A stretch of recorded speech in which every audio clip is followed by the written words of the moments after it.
But first, let's, we got to talk about it. Trump lashes out at Kanye West as aides rush to reinstate guardrails at Mar-a-Lago. Quote, he tried to fuck me.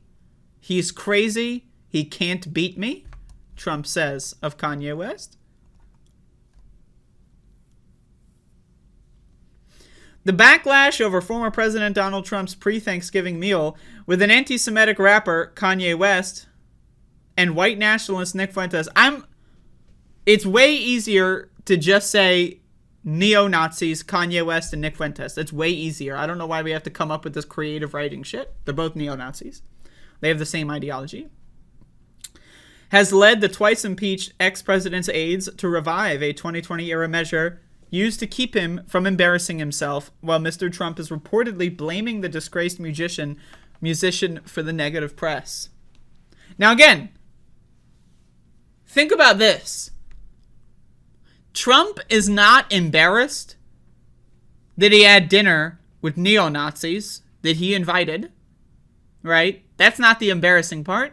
He's only upset because the media is making fun of him. Again, this is not ideological. I need you to know this. This is not ideological. Donald Trump is not offended that he dined with neo-Nazis that he invited. He invited neo-Nazi number 1. You can't be surprised when neo-Nazi number 2 shows up. When you give neo-Nazis a +1, whoa, I didn't think they would invite another neo-Nazi. Right, so again, he's not upset that he had dinner with neo-Nazis. That was the plan. He's upset at how the media is treating it and how Kanye West, is making it worse. Needless to say, Donald Trump would have rather had dinner with Nick Fuentes alone than with Nick Fuentes and Kanye West, because Kanye West is insane, and he's turning this into another media circus. And Trump is feeling some fire. He would have rather had dinner with just the other neo-Nazi. I guarantee it.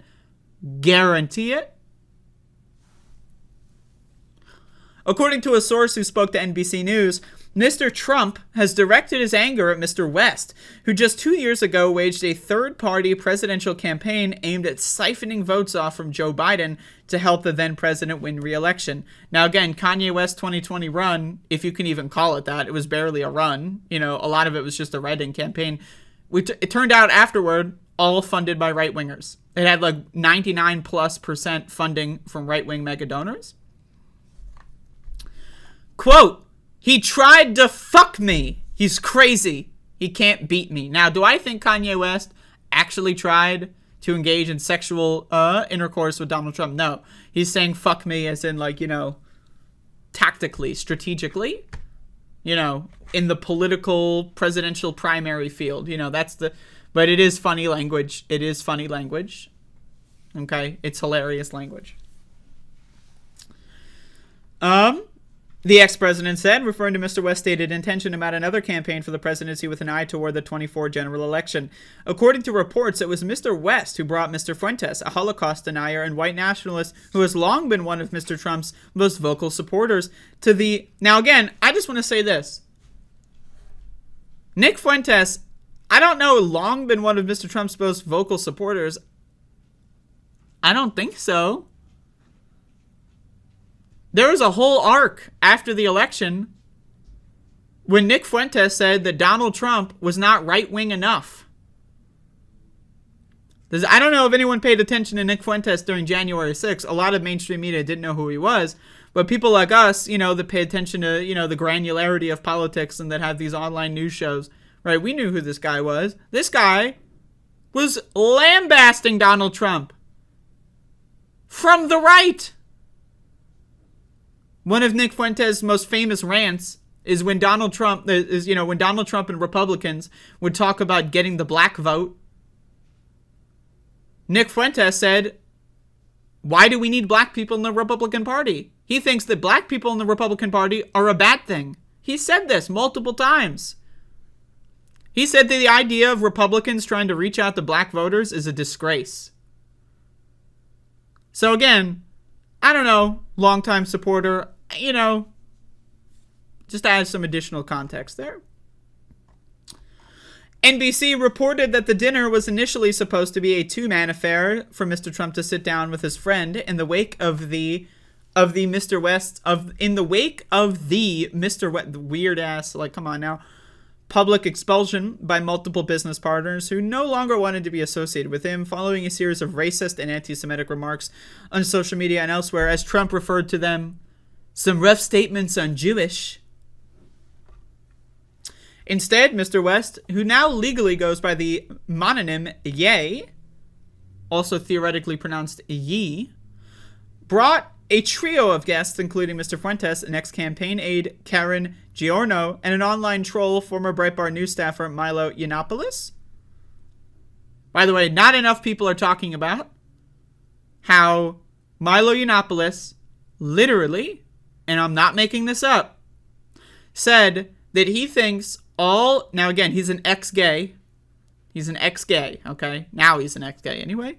Milo Yiannopoulos' most famous statement in the media was that he encourages adult men to have sex with children because he thinks it helps children mature. You know, children should have sex with men so that people can teach them how to really have sex and all that weird ass shit, okay? Not enough people are talking about how the most out and proud example of a groomer that we've seen in this media space is also, just so happens, a Republican neo-Nazi who, by the way, Marjorie Taylor Greene hired Milo Yiannopoulos to work on her congressional staff at one point. I don't know if he's still working there, but at one point, that was actually how he slid back into mainstream political discourse. He got canceled by the right for that shit, right? That was way back in remember when the right wing canceled groomers? That was like way back in like 2017 or something. He came back because Marjorie Taylor Greene gave him a congressional staffing position. So I'm just throwing that one out there. In response to the nearly universal and bipartisan outrage from the news that Mr. Trump broke bread with controversial figures, aides to Mr. Trump are making arrangements to keep at least one staffer from his nascent presidential campaign at his side at nearly all times. The decision revives a similar arrangement that was in place during his presidency to keep him from coming across people who could bring political headaches for him. Now again, it's not about the ideology.